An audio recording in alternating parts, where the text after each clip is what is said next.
Hi, this is Rob Polenick from C3 Method. In today's video, I want to share how to have consistency in your training while also allowing for a variety. Today's workout for me was a push day. When I'm doing a push day, I'm trying to focus on my chest, my shoulders, and my triceps. I don't want to, though, always do the same chest exercises, the same shoulder exercises, the same tricep exercises, because it gets boring. Some people might like that. I like variety. I like to change things up. I like to try new movements. Actually, I saw a exercise on Instagram that I decided to implement in my workout today that was new for me. Well, I haven't done it in a very long time, if I have ever, so it was kind of fun to mix that in. And I want to have the openness in my training to be able to do that when I want, but I want to have consistency enough that I know I'm targeting the right muscles and I know I'm going to make progress. So how I do that is I use workout templates, meaning I kind of know the categories of what I want to do, but I can plug and play different movements. In a push day example, the way I like to structure things is to use circuits so that way I can get through a lot of volume relatively quickly. So I will actually pair a chest isolation exercise with a shoulder isolation exercise to start my workout. I like to start with a chest isolation compared to a chest press because I get to do pre-exhaust. I get to fatigue my chest muscles. So then when I do go into press as my second chest movement, my chest is the weakest link. So I will fail that movement because my chest is failing, not because my triceps fail or my stabilization fails. I want to make sure if it's a chest growth exercise, my chest fails first. So I do a chest isolation in that first pairing. And I do the shoulder isolation for the same purpose, is to get an isolative effort and not involve other muscles. So for me, the chest isolation, I like to do cable crossovers, and I'll sometimes do them at a high angle, a medium angle, a low angle.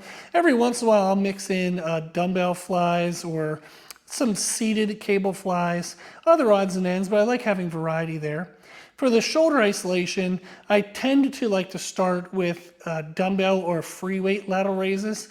Now I'll do lateral raises, both arms together. Maybe I'll do them one arm.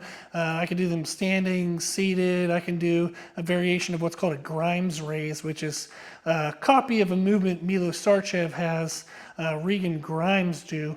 When he was training him, it was a good movement that blended the upper back and the shoulders together. There's Sir Charles raises, which I learned from Josh Bryant. So there's a ton of things you can put in there. But the fun is you can pick any chest isolation, any shoulder isolation, do them together back to back in a circuit, and then that's your first grouping. Then your second grouping is going to be a chest press. But before I do the press, I like to do a shoulder isolation. So in the first circuit, the shoulder is second. So then in the second circuit, I actually put it first. And the reason why is in the second circuit, the chest press is very stressful. It's going to exhaust you. So after you're done with the chest press, it's nice to just be done and take your long break between the circuits. I don't want to get done with a really exhaustive chest press or some kind of exhaustive movement and then have to go do some isolated movement. So I do the shoulder isolation first. And I'll typically use a cable variation. If I'm at a commercial gym, maybe I'll use a machine. I'll use a bunch of other varieties or other options. But I like having the cable version as my second shoulder isolation. And then chest press, really anything. I prefer dumbbells because I can get a convergence in the movement, and since I have short upper arm bones, that helps me better target my chest rather than my triceps.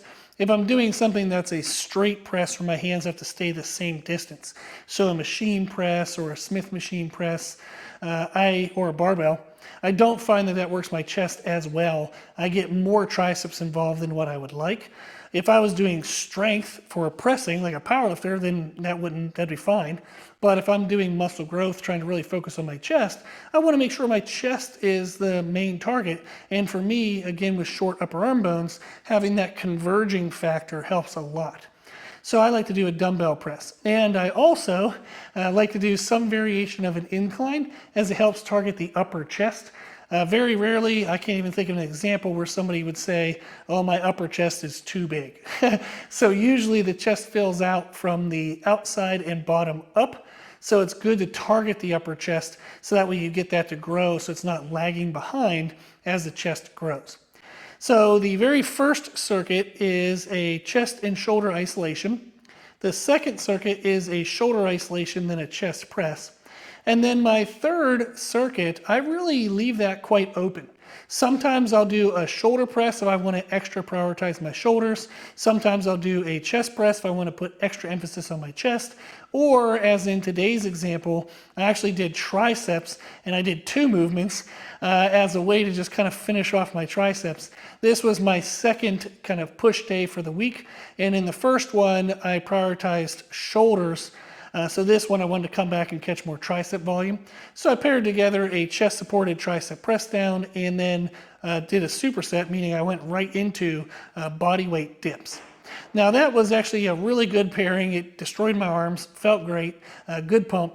But I really like leaving that third section as whatever I want to do. I can do a single exercise, take longer breaks and emphasize heavier weights, whether it's for the shoulders, the chest, or the triceps, or I can do like a circuit where I do maybe one of each grouping, maybe a shoulder and a chest again, or a shoulder and a tricep, or a chest and a tricep. You can really mix up and have some fun in that third section. So that allows me to know that in the first section and the second section, I'm getting the bulk of what I need for the day. And in the third section, I can kind of play around with and prioritize and customize to whatever I feel like doing that day or to what my physique needs. So I really like this structure as a template that allows me to still have variety by plugging in whatever exercises I feel like doing that day. If you want to learn more about how to create programming like this and get good programming examples, you can visit our Patreon channel. It's patreon.com/C3 method, and the 3 is spelled out. So CTHREE method. So patreon.com/C3 method. And there's links in our Instagram, there's links in our YouTube, everywhere. You can comment in the section below and I'll send you a link. But if you have any questions, if you need anything, if you want some training, you can go to the Patreon channel.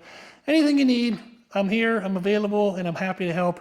I appreciate you watching, so I want you to know that I'm always here to support you in return as well. Okay, that's everything. Thank you for watching.